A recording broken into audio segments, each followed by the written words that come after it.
A frozen moon bloomed with impossible light. Something that should have died found a way to live. And the universe whispered the same question. Who cares enough to break physics? Tell me where you're watching from. Hit subscribe to help this channel grow. And now, the story begins. The wind howled across Vareth like the breath of something dying. John Mercer stood on the frozen ridge, his thermal scanner flickering in the darkness, tracking a signal that shouldn't exist. His maintenance drone had gone silent 3 hours ago, somewhere past the northern ice shelf where nothing lived and nobody went. He adjusted the frequency on his handheld comm unit, catching fragments of an old transmission, screams, plasma fire. The evacuation of Outpost 7, 2 years gone but still echoing through dead channels like ghosts that refuse to rest. "Yeah, I know," he muttered to the silence. "I was there too." His cabin was a rust-colored box of corrugated metal, half buried in permafrost, surrounded by antenna arrays that looked like skeletal fingers reaching for a sky that never changed. Inside, a coffee maker gurgled next to a workbench covered in salvaged parts. Outside, the temperature was -40 and dropping. John pulled his hood tighter and started walking. The drone's last ping had come from a crevasse 2 kilometers out, probably caught in an ice shelf collapse, probably unsalvageable. But out here, probably meant you checked anyway, because replacement parts cost more than most people made in a year. The snow crunched under his boots in that particular way that meant the cold was getting worse. His breath came out in clouds that froze before they dispersed. The scanner beeped twice, then went silent. Then he saw it. Not the drone, something else. A shape in the snow, dark against the white, steam rising from it like a dying fire. He approached slowly, one hand moving to the plasma cutter on his belt. More tool than weapon, but sharp enough to matter. The shape moved. Humanoid. Small. Struggling. He dropped to his knees beside it and brushed away the snow. The face that looked up at him was not human. Translucent skin, almost luminous in the darkness. Eyes like liquid crystal, shifting between blue and gray and something that had no name in any human language. Delicate features that seemed almost carved from ice itself. Carathil, the species that had killed his entire unit. The species humanity was hunting across 3 systems. She tried to move away from him, her breath coming in short gasps, her body trembling. "Don't touch me," she whispered in fractured standard. "Your kind burns everything you touch." John stared at her for a long moment, at the fear in those crystalline eyes, at the frost forming on her skin, at the way she was dying right in front of him. He didn't say anything. He just reached down, slipped his arms under her, and lifted. She weighed almost nothing, like holding condensed mist. "No," she whispered again, but there was no strength in it. He started walking back toward the cabin, his boots leaving deep prints in the snow, his breath coming harder now with the extra weight. After a long silence, she spoke again, her voice barely audible over the wind. "Why?" "Nobody dies of cold," John said quietly, his eyes fixed on the dim light of his cabin in the distance. "Not in front of me." The wind picked up, howling louder now, and in the darkness behind them, his maintenance drone signal finally went dead. But John Mercer kept walking, carrying something that was supposed to be his enemy, toward a warmth that neither of them understood yet, and somewhere in the frozen wastes of Vareth, the first impossible thing began to happen. The warmth that burns. She woke to the smell of something burning. Not fire, not exactly. Something organic and bitter and wrong. Her eyes snapped open, that instinctive Carathil defense mechanism flooding her system with adrenaline, and she tried to bolt upright. Pain shot through her limbs. Her body felt heavy, sluggish, like moving through frozen syrup. The room around her was metal and warmth and the soft hum of a thermal generator. A human sat across from her, holding a steaming cup, watching her with tired eyes. "It's just coffee," John said. He took a sip, never breaking eye contact. "Not poison, though I'll admit, the taste is debatable." Lyrian pressed herself against the far wall, her skin shifting to pale gray. The carathil warning coloration that meant danger, meant predator, meant run. "Where am I?" Her voice cracked. "What did you do to me?" "Kept you from freezing to death." He gestured to a thermal blanket crumpled on the floor. "You've been out for 6 hours. Hypothermia. Your core temperature was dropping below survivable. I brought it back up. Slowly." "You're lying." Her hands shook. "Your species doesn't save us. You eradicate us."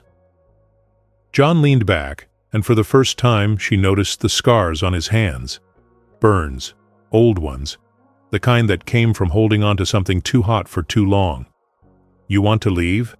he asked quietly. "Door's there. I won't stop you." She stared at him. At the door. At the cup in his hands. At the ridiculous absurdity of a human offering her freedom. "You're poisoning me first," she whispered. "That drink. You're trying to—" "Do you want some coffee or not?" John interrupted, something almost like amusement flickering across his face. "Because if you're going to accuse me of poisoning, at least try it first."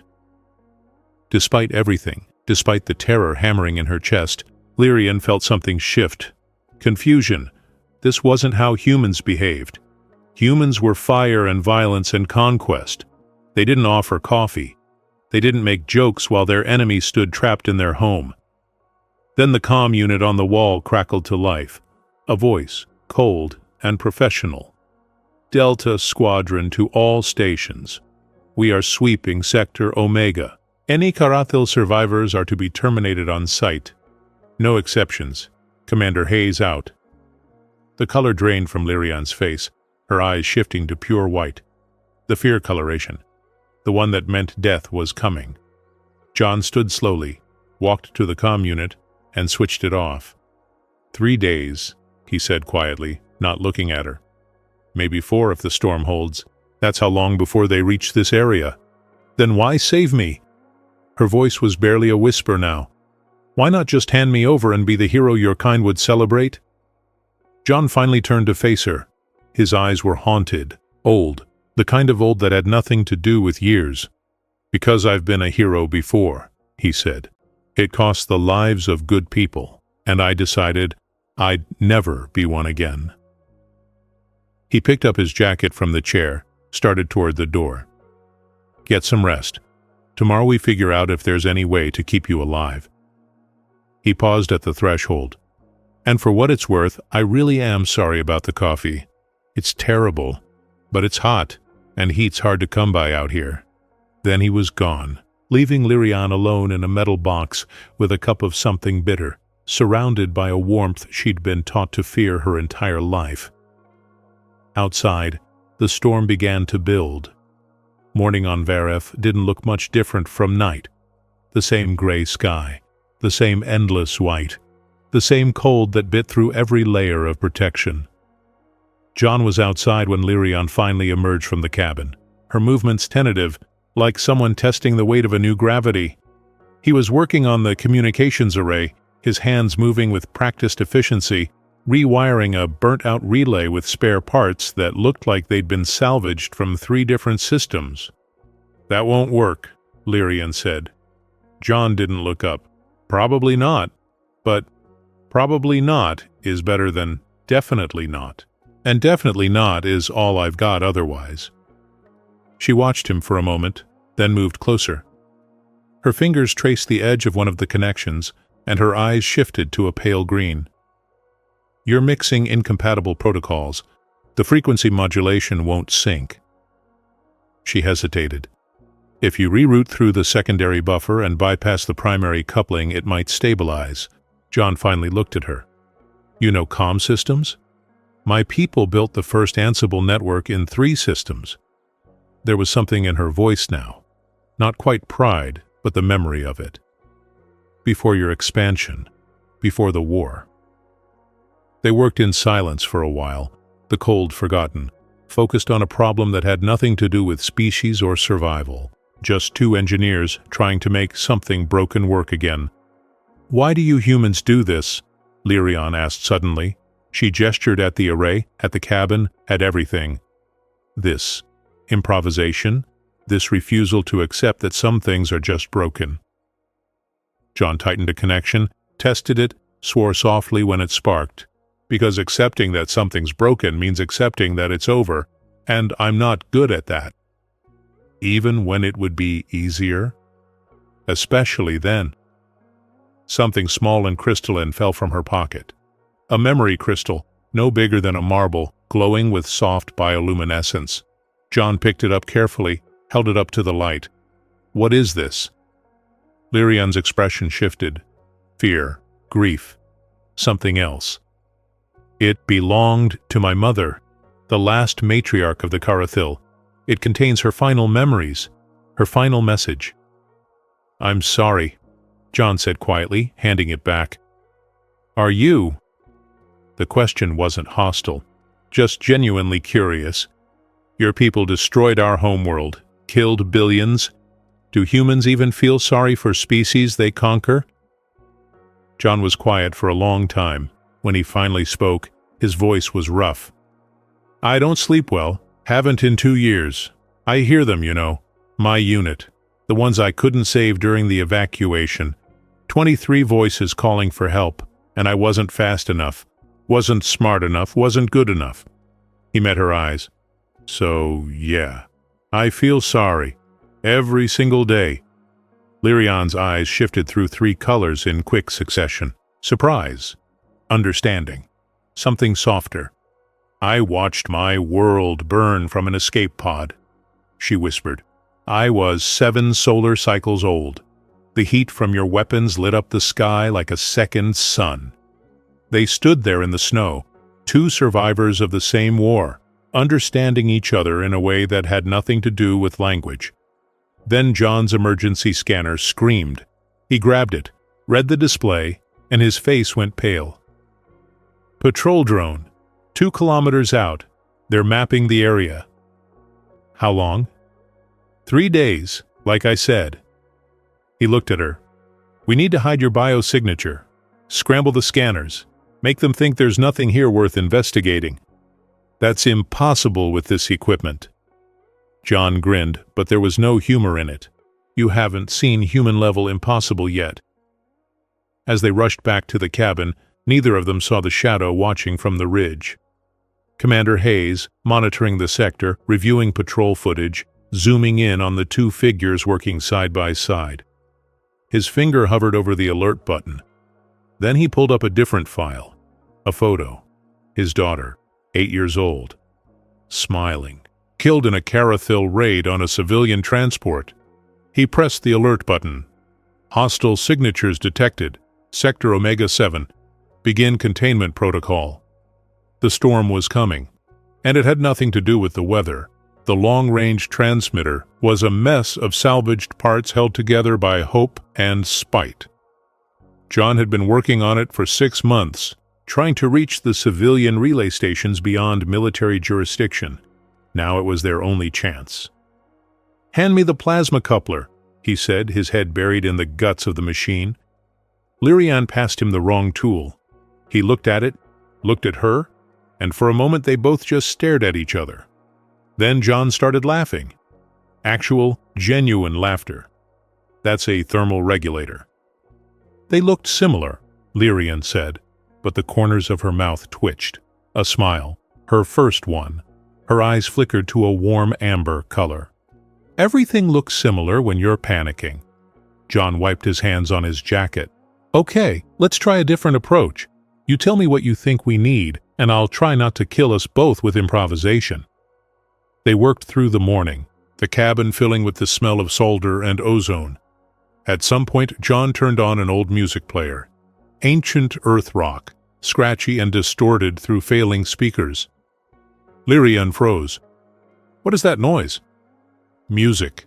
Humans call it rock and roll. Your species screams melodically? Some of us. John turned it up slightly.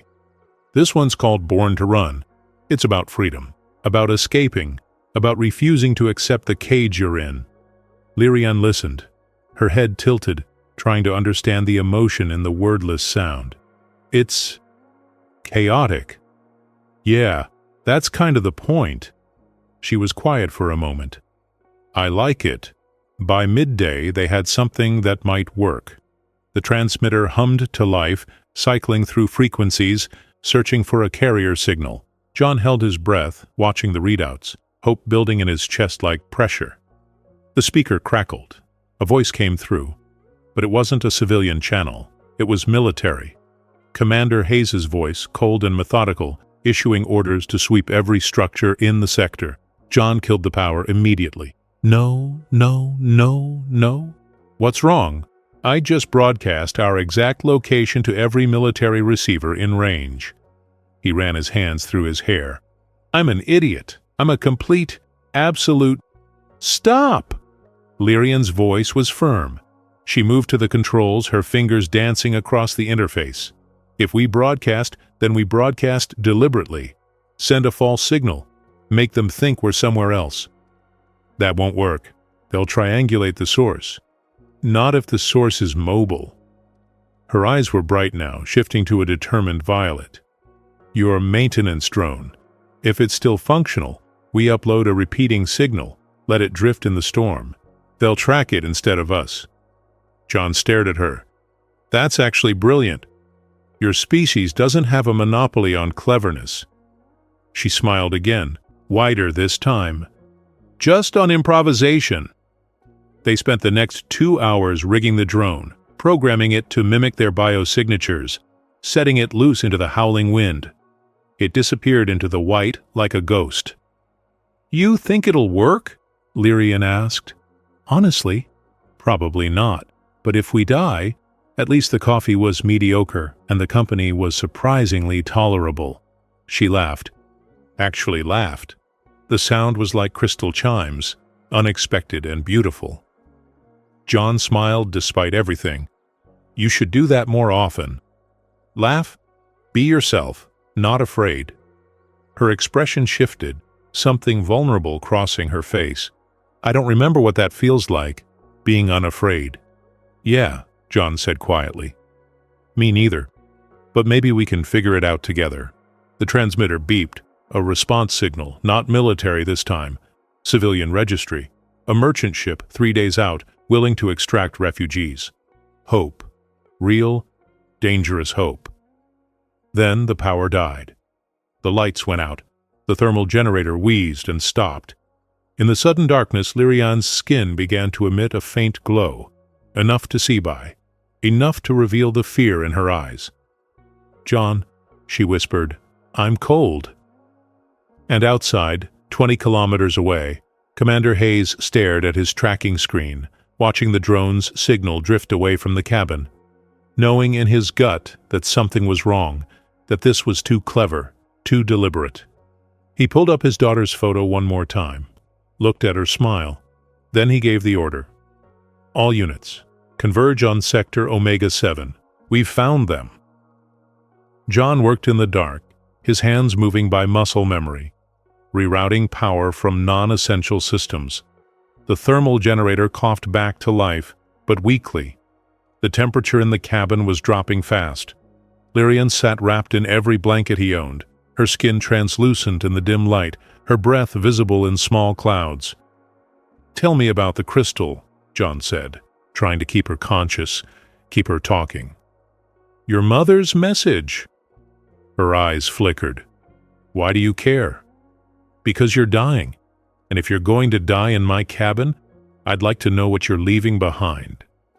She laughed weakly. "Human honesty. It's disturbing. Yeah, we're terrible at comforting lies." He got the generator stabilized, moved to sit beside her. "So, the crystal." Lyrian reached into her pocket with trembling fingers, pulled out the small glowing sphere.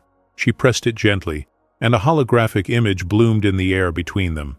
A star being born. Not like human stars, all fire and fusion. This was different. Crystalline. Beautiful. A Carathil star grown from living energy, pulsing with bioluminescent light. "This was our sun," Lyrian whispered.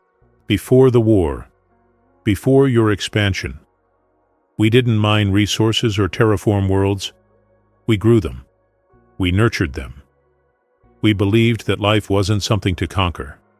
It was something to witness. What happened to it?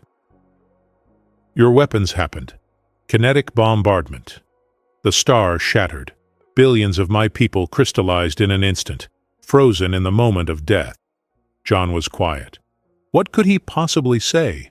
Sorry felt inadequate, meaningless. Instead, he did something Lyrian didn't expect. He reached out slowly and touched one of the scars on her arm, the burn mark she'd gotten from exposure during her escape. "These hurt?" he asked. "Every day." "Yeah, mine too." He showed her his hands, the burns that covered his palms. "Plasma fire. I grabbed a support beam to pull someone out of a collapsing structure during the evacuation. It was superheated. My gloves melted. But I held on anyway, because letting go meant they died." "Did they survive?" "No. The ceiling came down anyway. They died screaming, and I couldn't do anything except listen." Lyrian's eyes shifted through several colors. Then, carefully, she reached out and touched his scarred palm with her own damaged hand. The moment their skin made contact, her eyes flared golden, pure, radiant gold. The caryathyl color of gratitude, of connection, of recognition. "Your species feels pain the same way we do," she said softly. "Why didn't anyone tell us that?" "Because it's easier to kill something if you don't think it feels." Or they sat like that, two wounded things holding on to each other in a frozen metal box at the edge of everything. Then the patrol signal came through. Much closer now. The drone trick had bought them time, but not enough. John moved to the console, checking readings, and swore. "They're 8 hours out, maybe less." "Then we run." "Run where? This is Vareth. There's nowhere to run to." "Then we surrender. You turn me in. They'll treat you as a hero. You'll survive." "No. John." I said no. His voice was firm, final. "I already let people die once. I'm not doing it again. Not for medals, not for survival, not for anything." Lyrian stared at him. "Why are you like this? Why do humans insist on caring about things that will only hurt you?" "Because we're stupid. Because we're stubborn. Because—" He trailed off, met her eyes. "Because if I don't care, then what's the point of any of this? What's the point of surviving if I have to become something hollow to do it?" Her eyes remained golden for a long time. Then the transmitter beeped. Their accidental broadcast earlier. It hadn't just alerted the military, it had also pinged their exact coordinates to every listening device in range, including Commander Hayes' personal tracker. "Well," John said, reading the screen, "if we're going to die, at least the coffee was terrible and the conversation was better than expected." Lyrian smiled despite everything. "Is that human optimism? No, that's human spite. We don't go quietly." Outside, the storm intensified, and in the distance, engines roared through the frozen air. The countdown had begun. The transmission came through in the small hours of false dawn. Not military, personal frequency, encrypted. John almost didn't answer it. But isolation taught you to grasp at any voice, even unknown ones. The screen flickered to life. Commander Hayes, older than his photos suggested, tired eyes, a face that had seen too much and couldn't forget any of it. John Mercer, Engineering Corps, dishonorably discharged. Hayes' voice was flat, professional.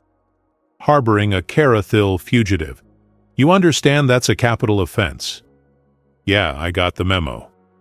Then why? John glanced at Lyrian, who stood frozen in the corner, her eyes pure white. The fear color. Because I'm done watching people die for bureaucratic convenience. Hayes was quiet for a moment. Do you know who she is? What she is? She's Lyrian. She likes bad coffee and worse music. She's afraid of thermal generators. She laughs like broken glass. That enough identity for you? She's the daughter of the last caryathyl matriarch. Hayes pulled up a file. The only living heir to their governing council. Her capture ends their resistance. Her death ends the war. Lyrian's breath caught. John didn't look at her. Couldn't. So you're here to collect, John said flatly. I should be. That's my job. That's my duty. Hayes's expression shifted. But I pulled your file, Mercer. Outpost 7, the evacuation. You were listed as a deserter. Left your unit to die. That's the official story. But it's not true, is it? I dug deeper. Your commanding officer, Captain Reeves, ordered you to abandon the civilian sector. Focus only on military personnel. You refused. You tried to save them anyway. And when the structure collapsed, Reeves filed the report before you could.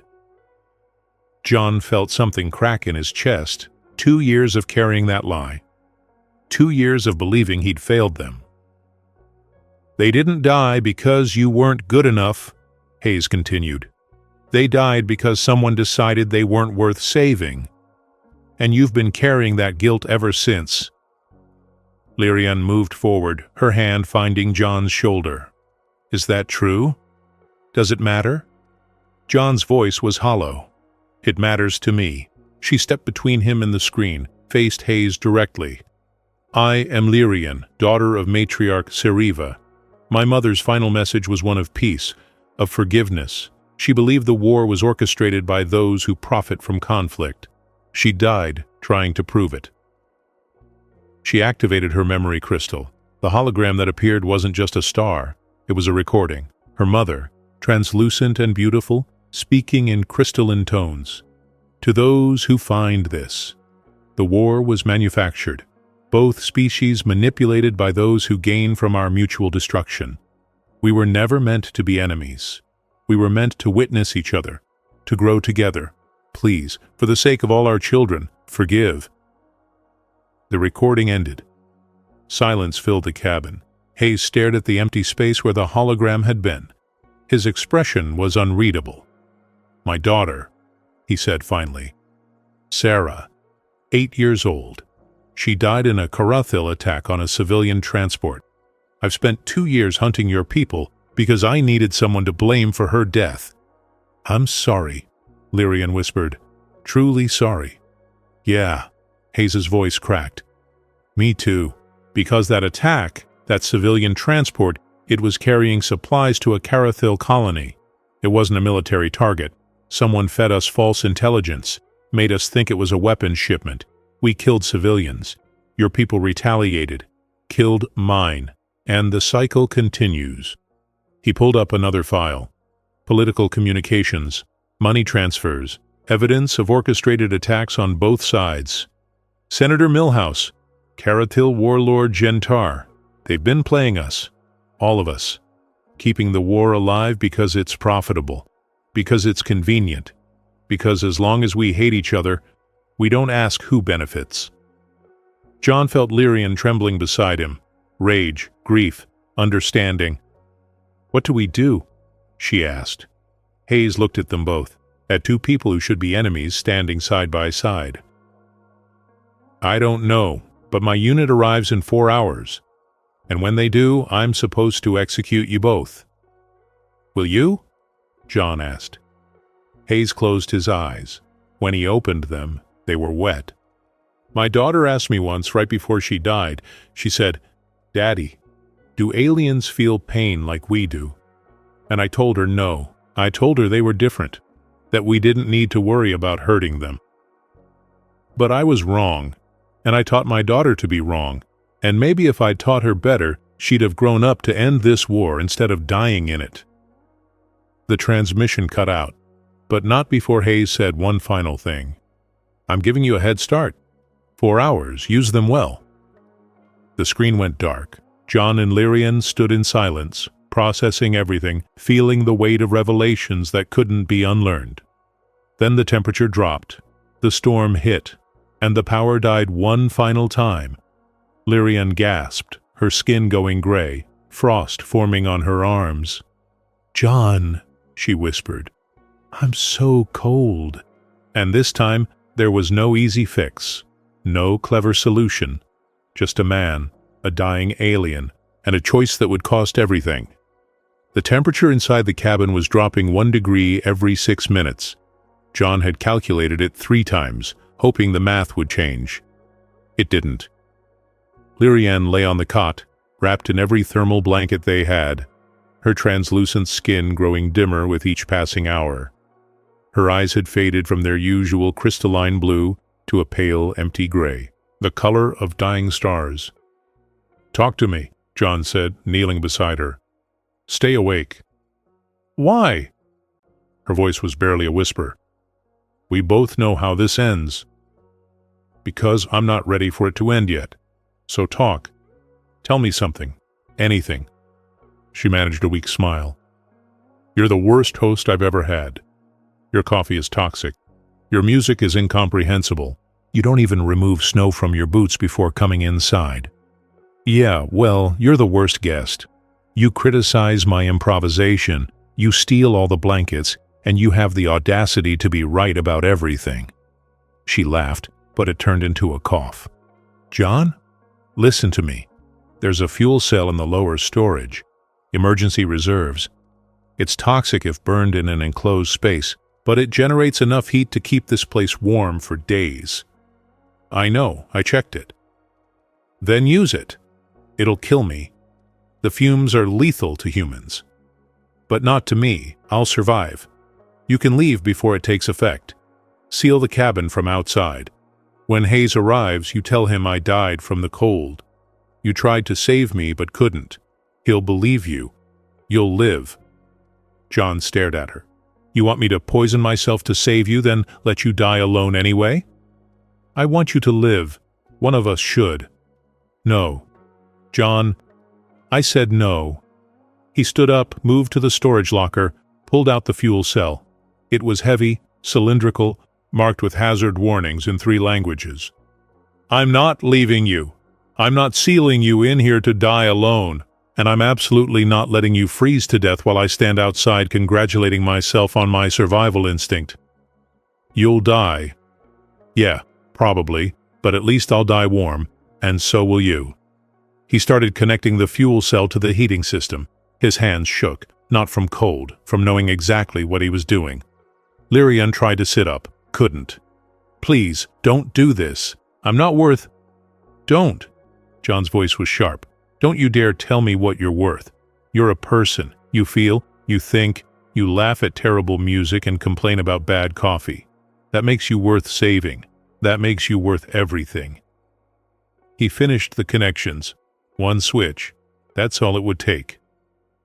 "I watched my world die," Lyrian whispered. "I watched billions of my people turn to crystal and shatter. I survived when they didn't, and I've spent every day since wondering why. What made me special? What made me deserve to live when they deserved it more?" "Nothing. You're not special. Neither am I. We're just 2 people who happen to be in the wrong place at the wrong time, trying our best not to let each other down." Yeah, and that's the saddest philosophy I've ever heard. "Yeah, welcome to humanity. We specialize in sad philosophy and terrible decisions." He flipped the switch. The fuel cell hummed to life. Heat flooded the cabin, glorious and immediate. Lyrian gasped as warmth touched her skin, color returning to her eyes. John sat down beside her, took her hand, and waited. The fumes would take about 20 minutes to build to lethal concentration. The heat would save her in 10. "John," Lyrian said, her voice stronger now, "why are you like this? Why do humans care so much about things that hurt them?" "Because caring is all we have. It's the only thing that makes us more than just biological machines processing stimuli. We care, even when it's stupid, even when it's fatal, even when it makes absolutely no logical sense." "That's insane." "Yeah, but it's also kind of beautiful." They sat in silence as the heat grew, as the poison accumulated, as Lyrian's skin regained its luminescence, and John's breathing grew labored. "I was wrong about humans," she said softly. "We were taught that your warmth was dangerous, that it destroyed everything it touched. But you're not fire, you're light. And light doesn't destroy, it reveals, it illuminates. It gives life to things that were dying in the dark. That's poetic. You should write that down." "I don't have time. Neither do you." John laughed, even though his lungs ached. Then I guess we'll just have to remember it. Outside, engines roared through the storm. Hayes had arrived early, but inside the cabin, something impossible was happening. Lyrian's eyes weren't just returning to their normal color. They were changing, shifting, glowing. Not blue or gray or white. Gold. Pure, radiant gold. The color of something being born. Her skin began to emit light. Real light. Warm light. Bioluminescent energy that filled the cabin with a glow that had nothing to do with the fuel cell. "John," she whispered, "I think something's wrong, or right, or I don't know what this is." He tried to answer, but his vision was blurring. The poison was taking hold. Then the door burst open. Hayes and his squad, weapons raised, expecting a fight. What they found instead was impossible. An alien glowing like a star, holding a human who was barely breathing, surrounded by a warmth that shouldn't exist. The fire we needed. Hayes stood in the doorway, his weapon raised, his squad behind him, and for a moment nobody moved. Nobody breathed. The scene before them defied every law of biology, every protocol, every expectation. Lyrian glowed. Not dimly, not faintly. She burned with bioluminescent light, her translucent skin radiating warmth that pushed back the cold, that filled the poisoned air with something clean and alive. And in her arms, John Mercer lay unconscious, his face pale, his breathing shallow, dying from toxic exposure. "Stand down," Hayes said quietly. His squad looked at him in confusion, but he repeated the order. "I said, stand down. Nobody fires." "Sir, protocol?" "To hell with protocol." Hayes lowered his weapon, stepped into the cabin. "Sergeant Reeves, medical kit, now."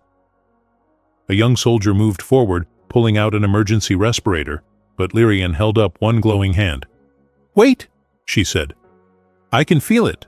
The poison, the damage. I can feel his cells struggling. His body failing." Carathil don't have medical training compatible with human physiology," Hayes said. "You can't help him." "I know, but I can try." She pressed both hands against John's chest. Her eyes flared brighter, shifting from gold to white to something that had no name in any language. The light intensified until everyone in the room had to look away. Heat. Not burning heat. Not destructive heat. Living heat. The kind that reminded cells how to repair. That reminded organs how to function. That reminded a dying man that he'd chosen to sacrifice everything for someone he barely knew. When the light faded, John gasped and opened his eyes. "You're glowing," he said hoarsely. "I'm going to need those sunglasses I joked about." Lyrian laughed, but it turned into a sob. "You idiot. You magnificent, stupid, impossible human idiot." "Yeah, that's fair." Hayes knelt beside them. "Explain. What just happened here? What are you?" "I don't know." Lyrian looked at her hands, still faintly luminescent. "This has never happened before. Carathil can generate light for communication, but not heat. Not healing. This is something else. It's called caring so much you break the rules of physics," John said, sitting up slowly. "Humans do it all the time. Welcome to the club." Hayes pulled up his datapad, ran bioscan readings, and his expression shifted from confusion to understanding to something like awe. The heat signature isn't just thermal, it's reorganizing matter at a molecular level, creating new pathways, repairing damage that shouldn't be repairable. "So she's a weapon," one of the soldiers said. "A biological hazard." "No," Hayes said firmly. "She's proof that we've been wrong about everything." He stood, faced his squad. "I'm about to violate direct orders from High Command. Anyone who wants to report me can do so now, but understand this. Those two people proved something in the last 4 hours that Command has spent 2 years denying. We're not different species fighting over resources. We're the same thing, separated by fear and propaganda, being played against each other by people who profit from our violence." "Sir, with respect, you're talking about treason."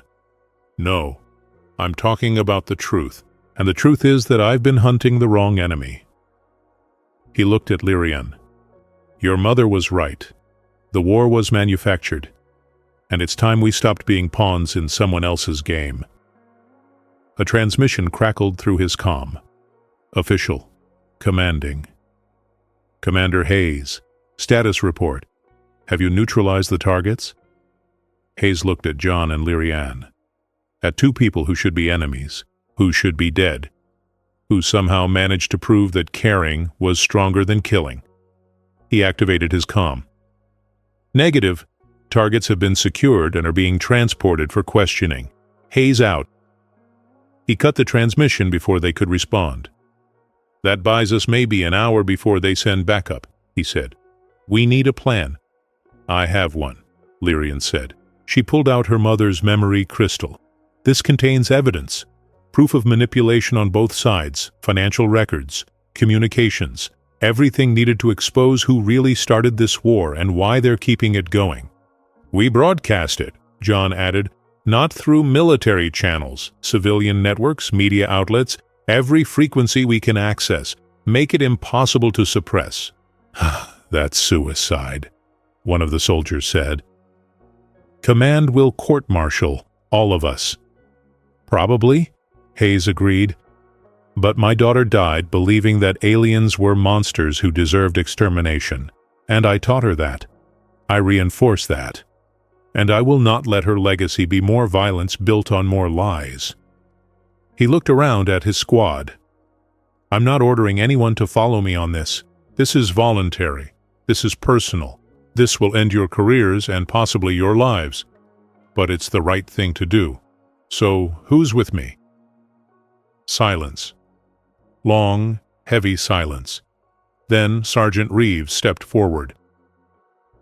My brother served on the civilian transport, the one that supposedly carried weapons.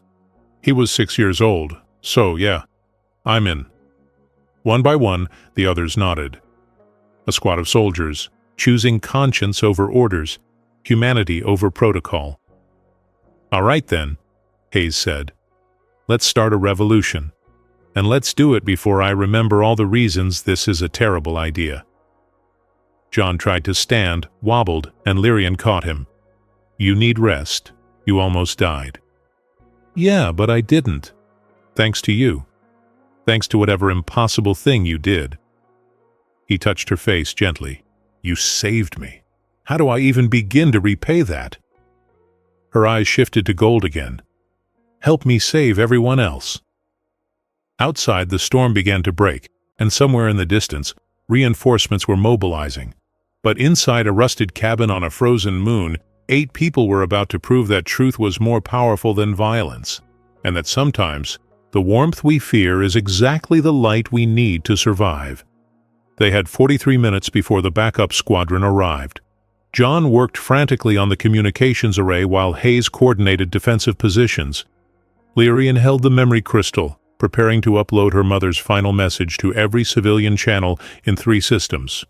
Signals boosted, John said. We're ready when you are. Lyrian placed the crystal in the transmitter. Her hand shook. Once we do this, there's no going back. They'll hunt us, all of us. Good, Hayes said. Let them. Let them come looking for the people who told the truth. Maybe that's exactly what we need. She activated the transmission. The hologram of matriarch Seriva appeared, her crystalline voice echoing across frequencies. To those who find this, the war was manufactured, both species manipulated. The message spread. Civilian networks, news outlets, personal comms, unstoppable, undeniable. Then Hayes' comm exploded with incoming transmissions.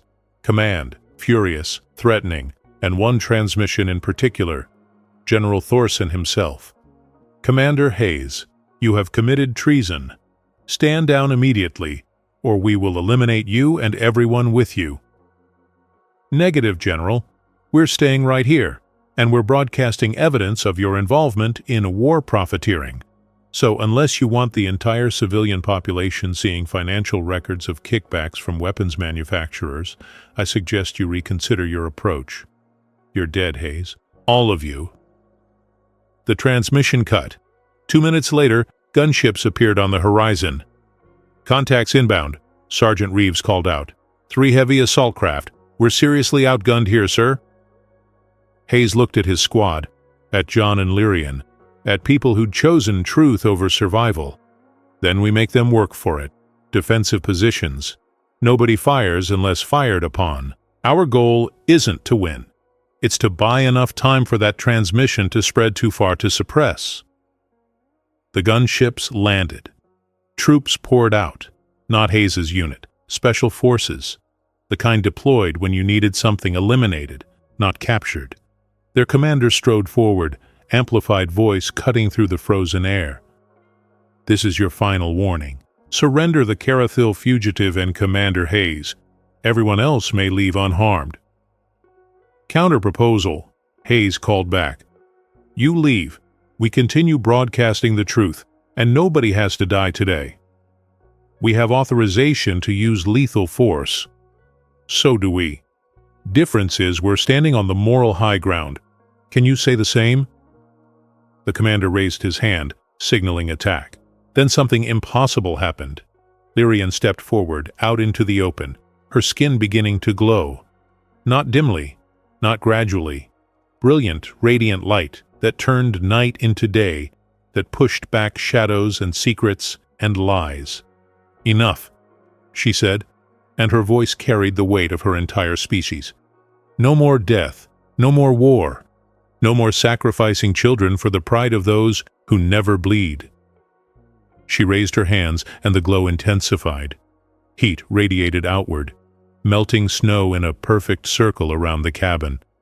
Not burning heat, not destructive heat, the heat of a sun being born. The soldiers fell back, shielding their eyes, unable to advance. "This is what you fear," Lyrian continued. "Carathil power. You were told we use it as a weapon, but you were lied to. We use it to create, to nurture, to give life where there was none." She knelt, pressed her hands to the frozen ground, and the light flowed downward, through permafrost, through dead soil, through ice that hadn't thawed in centuries, and something green appeared, actual green, a shoot, a plant, life where life shouldn't be possible. The soldiers stared. Even their commander lowered his weapon. "She's not a threat," John said, stepping beside her. "She's proof that we don't have to be what we've been taught to be. We can choose something else, something better." That's when General Thorson's personal craft descended. The man himself emerged, flanked by heavy combat units, his face twisted with rage. "I don't care what parlor trick she performs," he snarled. "That alien dies here. Hayes dies here, and anyone who stands with them shares their fate." He drew his sidearm, aimed it at Lyrian. Hayes moved faster, stepping into the line of fire. The shot echoed across the frozen wasteland. Hayes dropped. "No!" Multiple voices, human and Carathil both, screaming the same word. Lyrian collapsed beside him, her hands pressing against the wound, her entire body blazing with desperate light. "No, no, no, please, I can fix this, I can heal this, please." John tackled the general. Others moved. Soldiers who'd been ordered to kill suddenly found themselves questioning who the real enemy was. Sergeant Reeves aimed his weapon at the general. "Stand down, sir. This ends now." "I'm your commanding officer." "You were. Now you're a war criminal, and I'm placing you under civilian arrest until proper authorities arrive." Chaos, beautiful, terrible chaos. Soldiers choosing sides, some loyal to orders, others loyal to conscience. And in the center of it all, Lyrian poured everything she had into Hayes. Her light, her life, her desperate, impossible hope that caring could be stronger than violence. Hayes gasped, opened his eyes. Did it work? The transmission?" "Yes," Lyrian whispered, tears streaming down her glowing face. "It's everywhere. Everyone knows. The truth is out." "Good." He coughed, managed a weak smile. Then it was worth it. His squad rallied around him, defensive formation, protecting their commander who'd chosen them over orders. The standoff held, tense, fragile, ready to shatter. Then civilian transports appeared, not military, media, journalists, witnesses, drawn by the transmission, arriving to document everything, making it impossible to sweep away. General Thorson's face went pale. He was no longer in control. The narrative had escaped him. "This isn't over." He snarled. "Yeah," John said. "It really is."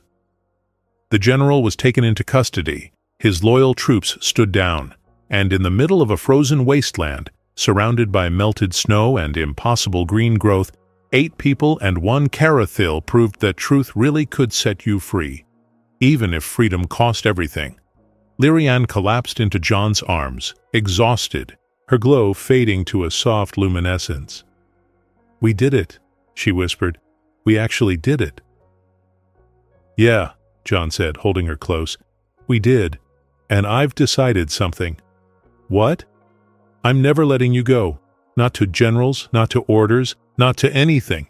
You're stuck with terrible coffee and worse music for as long as you'll have me." She smiled, her eyes shifting through every color they knew. "That's the most beautiful threat I've ever received." The sun rose over Vareth. A real sun, and for the first time in years, the frozen moon felt like it might someday be warm. 6 months later, Vareth looked different. Not completely transformed, not paradise, but different enough to matter. Where there had been only ice, now there were patches of green. Hardy, stubborn plants that somehow thrived in sub-zero temperatures. Where there had been only silence, now there were voices. Human and Carathil both, working side by side, building something new from the ruins of war. John Mercer stood on the same ridge where he'd found Lyrian that frozen night. The cabin was still there, now a monument. A museum to the moment everything changed. Tourists came sometimes. Journalists. Students studying the end of the human Carathil war. He didn't go inside anymore. Too many memories. Too many ghosts that had finally found peace. Commander Hayes had survived. Barely. The military tribunal had cleared him of all charges, turning him into an unexpected hero. He'd resigned anyway, spending his time advocating for interspecies cooperation, telling anyone who'd listen about the night he'd almost killed the person who saved his life. General Thorson was serving 40 years for conspiracy, war profiteering, and crimes against both species. Senator Milhouse had fled to parts unknown. Warlord Gentar was dead, killed by his own people when they learned he'd manipulated them into genocide for profit. The war was over, not with a bang, not with grand treaties or dramatic surrenders. It ended because people on both sides got tired of killing for someone else's benefit. John's comm beeped, a civilian frequency. He smiled before even answering it. "Still terrible at punctuality," he said. Lyrian's voice came through, warm with amusement. "Says the human who's early to everything because he's afraid of being late. Where are you?" "Look up." He did. A transport ship descended through the gray sky, settling on the landing pad he'd built last month. The ramp lowered, and Lyrian emerged, her translucent skin catching the light, her eyes shifting to that warm amber he'd learned meant happiness. She looked healthier now, stronger. The Carathil had returned to their scattered colonies, were slowly rebuilding their civilization. Some had chosen to stay on Vareth, working alongside humans, creating something neither species had imagined possible. Lyrian walked to him, and without hesitation, wrapped her arms around him. He held her close, breathing in the strange crystalline scent that meant safety, meant home, meant everything he'd thought he'd lost forever. "I brought you something," she said, pulling back just enough to see his face. She held out the memory crystal, her mother's crystal, but it looked different now, brighter, fuller. "I added to it," Lyrian explained. "New memories, the night you saved me, the moment I healed you, Hayes choosing truth over orders, all of it, So future generations remember that we weren't saved by weapons or treaties. We were saved by people who chose to care when it would have been easier to hate. John took the crystal carefully. Inside, he could see the holographic images, his cabin, the glow, the impossible warmth, and something else, new growth, green shoots breaking through ice. "There's more," Lyrian said softly. She pointed to the sky. John looked up, and there, visible even in daylight, was a new star. Small, crystalline, pulsing with bioluminescent light. "The Carathil grew it," she said, "using the same energy that let me heal you. We call it Seriva's Hope after my mother, but the humans are calling it something else." "What?" "Mercer's star, after the man who proved that warmth doesn't destroy, it creates." John felt his throat tighten. "I didn't do anything special. I just refused to let someone die." "That's exactly what made it special. Humans don't save the galaxy with grand gestures or superior technology. You save it by stubbornly refusing to accept that caring is weakness, by insisting that every life matters, even when it costs you everything." She touched his chest, where a faint mark still glowed. The handprint. The scar from when she'd poured her life into his. It pulsed softly, rhythmically, in time with his heartbeat. "You're marked now," she said, "connected to me, to my people, to the light we share." "Is that supposed to be romantic or terrifying?" "Both. Welcome to interspecies relationships."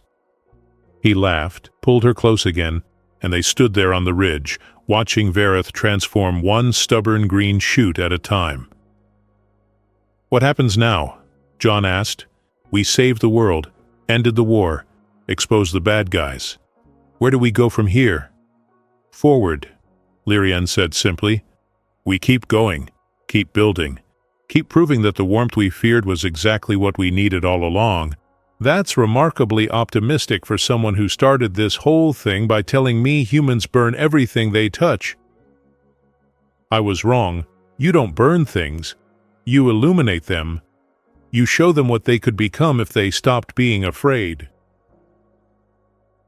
They walked down the ridge together, toward the settlement below, where humans and Carathil were constructing greenhouses and living spaces, and a future nobody had dared imagine 6 months ago.